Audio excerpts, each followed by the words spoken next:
Welcome to the February 20th edition of Tna Impact Review and Results. Um, Actually, a really good TNA. Nothing to really complain about. Um, Opening segment, MVP, Magnus, and Dixie Carter, all three in the ring. A good old segment. Basically, it was a back and forth between Magnus and MVP. Um, it was kind of a long segment, but MVP issued a challenge for a 4-4 lockdown match, at least a lockdown. Magnus will accept, so it'll be Team Dix against Team MVP. But he would not be the team captain because Magnus, if he would beat Gunner later on the night, would face Samoa Joe at Lethal Lockdown. So in the lockdown match, Team MVP against Team Dixie. Um, I'm really interested how they're going to do this. Um, I do think though that it will actually be a good match. The winner gets full control. If MVP's team wins, MVP gets full control of TNA. Dixie wins, she keeps control. So it's interesting. It's interesting.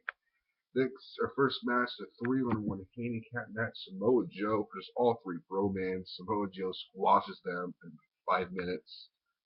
Um, so easy win. He wins with Kakina clutch on Dima Ion. Then we see a knockout street fight, Madison Rain versus Gail Kim. It's kind of like a handicap match. Madison Rain was getting double teamed the whole match. Gail Kim wins. Not the best street fight for the knockouts.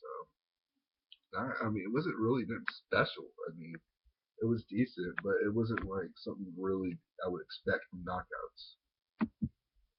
Um, Gail would end up using a tag to the back of the head. That's how she won. Then we see an in-ring Bobby Roode coming to the ring, talking about his last 11 years in TNA. Talks about the past 17 years of his career.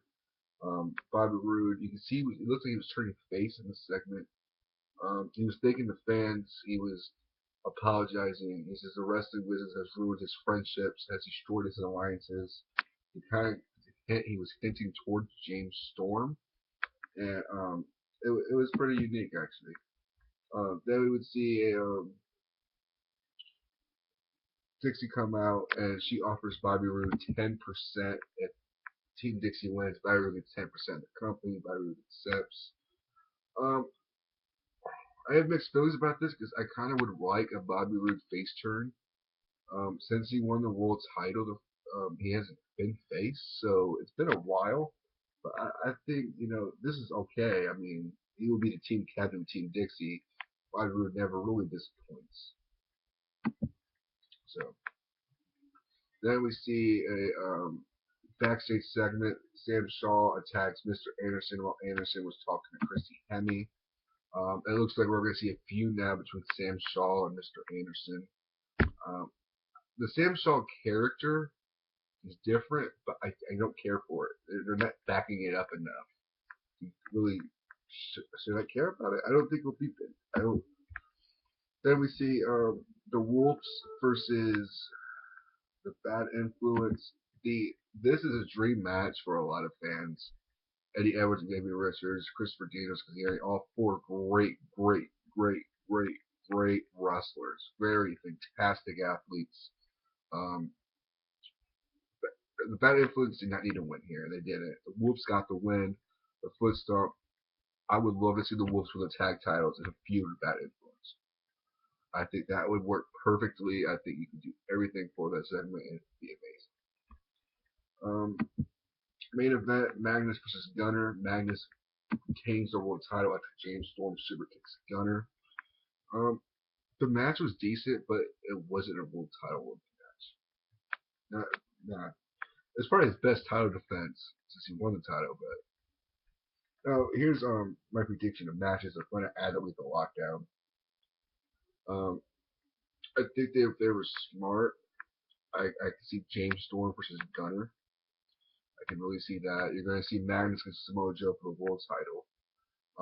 The Lethal Lockdown match, I see it being MVP, the Wolves, and I mean, you could throw anybody in there, really, but I mean, really, I would throw Angle if Kurt Angle was healthy. If he's better by then, yes, but you never know. I mean, they could always throw Gunner in there. Not have a Gunner Storm match. You can do MVP the Wolves and Gunner against Bobby Roode, Austin Aries, Ethan Carter third, and James Storm, which would be a great match too. You'd see your money together. I see Aries join Team Dixie because the former connection between Aries and Roode. And I don't think they're really deciding what they want to do with Austin Aries. And he's the X-Division champion. Give him a match. Give him a match. Or you can either do Austin Aries and just have him Chris Sabin. We'll see weeks going by, what's going to happen and everything. Um, don't forget, tomorrow night is my SmackDown review. Hope you guys enjoy this.